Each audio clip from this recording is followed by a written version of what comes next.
Will my dog's toy basket ever not be behind me? No, it will always be there unless I get another one of these. Hey guys, welcome back to my week of tags. Sorry if there's a lot of background noise today. I need to film this now because today's a pretty busy day. I have a lot to take care of, and there are weed whackers outside doing lawn care. So if there's background noise, I'm very sorry. Today I'm coming at you with the Bougie Booktuber tag. This tag was created by Abookolive, who's one of my favorite booktubers to watch. And when I saw it, it was pre my YouTube days, but I instantly thought, I wish I had a YouTube so that I could do this one. So now that I do have a booktube, here we go. I'm pretty excited for this. She has 10 questions and a bonus question, so let's dive right in. Question number 1, what is your average monthly budget for books? So I don't actually have a monthly budget for books, and by that I mean I don't buy a lot of books. Most of the books that I own are from half-price books and have been acquired over a long period of time, or there's special books that I've spent a lot of time hunting down, such as this entire collection of Jane Austen right here that I purchased from maybe 5 different retailers for all 7 of them to find all of them in the same edition because the publisher went out of business while I was in the process of accruing them. But yeah, I don't actually purchase a ton of books. When I do, it tends to come out of my fund money. I would say it varies. I think last month I spent maybe $40 on books, but that's because I was supporting some local bookstores. And other months I've spent $0 on books. Maybe an average would be $8 to $10 a month, $5 a month. I don't know. I don't actually track it, partly because it does come out of my personal fund money to spend however I want, and partly because I just don't buy a lot of books. Thank you, library. Question number 2, what's the most you've ever spent in a bookstore? I honestly don't even remember, which means it can't be that high. Maybe $50? I think I got a $30 gift card one year and bought books plus an additional 1 or 2.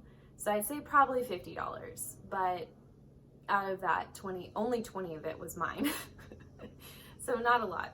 Question number 3, are you willing to pay full price for a brand new release, or will you wait until there is a coupon or a sale? I don't actually buy a lot of brand new releases. This is the theme of this tag, is how bougie are you? And apparently I'm like not bougie at all.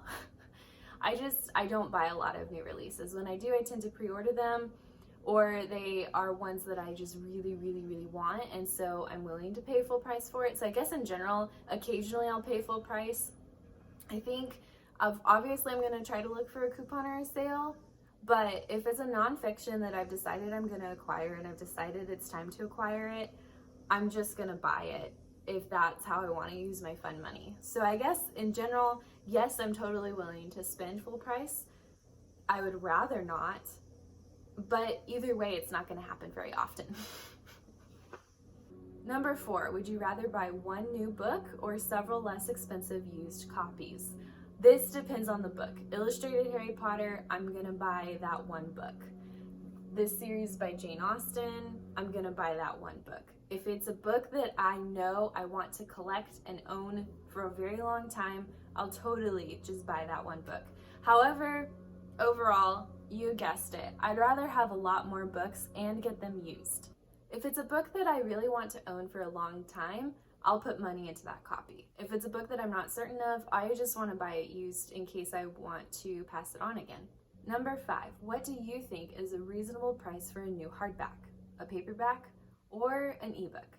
I don't know. I just haven't looked enough into what it takes to publish a book and what market value is influenced by. A lot of the books that I want, I wish were less expensive. I do think the hardback and the paperback should come out at the same time. That I definitely think, and it makes sense that the hardback is more expensive than the paperback because of the materials involved. However, I don't really have a good feeling on what is fair. I've heard that books cost more than a lot of people think they should, and that wouldn't surprise me, but I don't have a robust opinion on it. However, ebooks, Honestly, I don't understand why ebooks remain so expensive. When the book is first published, sure, I can see it going for a comparable price to the hardback or the paperback, but after it's been out for a while, it should be $1 or $2, maybe $3. I don't understand why so many ebooks stay the same price or similar price as its physical companion. Like, I love ebooks. I probably have 200 books on my Kindle at this point. Most of those I have gotten on sale because I keep an eye out for ebook sales because I don't want to spend money on ebooks. I don't understand why ebooks are so expensive, but hardback and paperback, I don't have a huge opinion, simply because I just don't have enough training or understanding of the publishing industry. Number 6, is a signed book worth more to you? What about a first edition? Probably not, except for a very select few authors. If it's an author that I really, really love and read a lot of their work, I would love a signed copy. Would it be worth more to me? Probably sentimentally, yes. I suppose I wouldn't mind signed copies for books if I thought I might resell them in the future. Like, for instance, if I haven't read this book and if I don't get along with it, it would be cool if it were signed so that I could sell it back at a higher value, but it's not enough for me to try to pursue any of that. The only books I would really pursue having signed copies of are by favorite authors where I'm invested in their entire catalog, and my motivation to pursue those signed copies is extremely low. First editions, there are only 2 series that I can think of where I would really genuinely want the first editions, and that is the Chronicles of Narnia and the Lord of the Rings series. Those books I would love first editions of, simply because they are some of my absolute favorite books. Another series that I really love is the Pendragon series by DJ Machale. I've talked about this in a couple of different videos, or at least one. And I actually have the first edition of 7 of those 10 books, and it drives me crazy because they went into a 2nd edition and a 3rd edition while the series was still being published.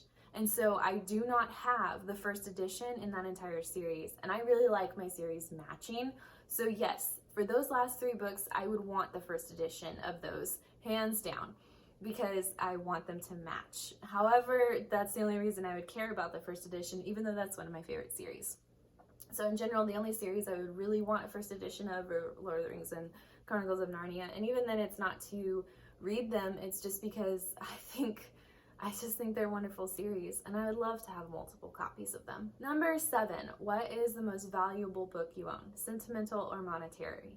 So I definitely don't own any books that have really high monetary value. Sentimentality wise, I would say I have 2 editions of the entire Chronicles of Narnia series. Also, I've just mentioned it before, probably these, my Pendragon books. As you can tell, they are beat up. I've read and reread this series so many times. Even though I could repurchase these, they're still in print and I could find them, just not in this edition.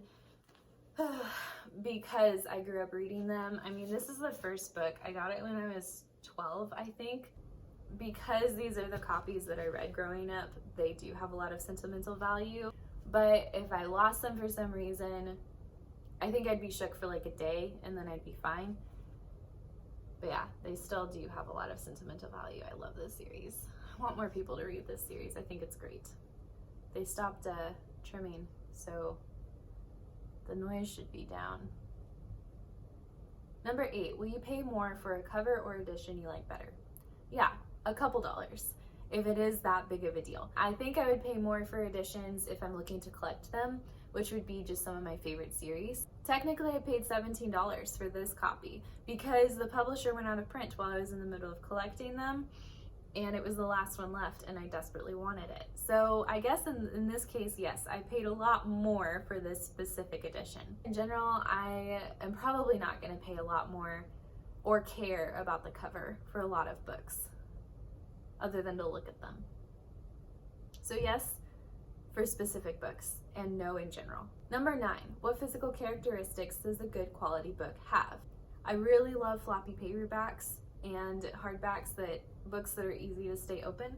Sorry, my dog chewed up part of this, but this is a great example. I want books like this, books that are gonna stay open. That's probably the characteristic I care about the most, because look at this. There's no way that's gonna stay open. I'm gonna have to use my hand like this or I'm gonna have to use both hands to keep it open. Books that just stay open, you can lay them on the table and read with them open. They hold themselves open, except for the, you know, back and the end, the front and the end of it. I don't like the feel of cheap paper when it's really rough. I prefer smooth paper. The thinner the paper is, the harder it is to turn the page, but usually the nicer it feels. So you gotta find that middle balance, you know? The pages have to be easy to turn, but it also has to be smooth and nice to touch. I'm a big, like, tactile person, and so I want the book to feel really good to touch.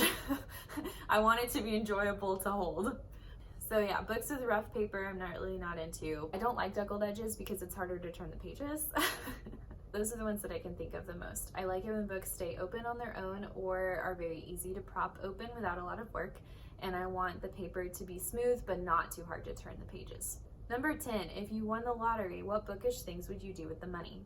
I would donate a lot of money to go towards kids being able to have books, whether through the school system or through some type of program. I would also love to look at supporting schools or programs that help kids develop good reading skills. I'm just very passionate about literacy and the accessibility of reading. Bonus, give us an image, actual or mental, of your dream home library. I've never seen a picture of this online, but what I would picture in my head are bookcases where I have space for children's books at accessible heights for the kids. I would love to have them arranged by order of age. And so what I mean by that is the bottom shelves would be for the youngest readers, which are kids that are crawling, and then the top higher you go, the older it gets, so that you're kind of like, as the kids get older and taller, they're able to literally reach more books. I think that would be really cool. I've never seen that done, at least in the pictures online that I've seen. So there's my word picture for it. That's really the only thing that I'm picky about with a home library is I want built-in bookcases, and then I want it to be a library that's for the whole family. Those are all of my answers for the Bougie Booktuber tag. I hope you really enjoyed this. Make sure to subscribe and comment and come back tomorrow morning for another tag video. Until then, I hope that all of you are having really good days, doing really well, and taking care of yourself and loving the people around you. Those are all of my answers for the Bougie? Oh gosh. No, my foot's asleep now. I'm about to be on pins and needles. I can't even turn off my camera until it stops.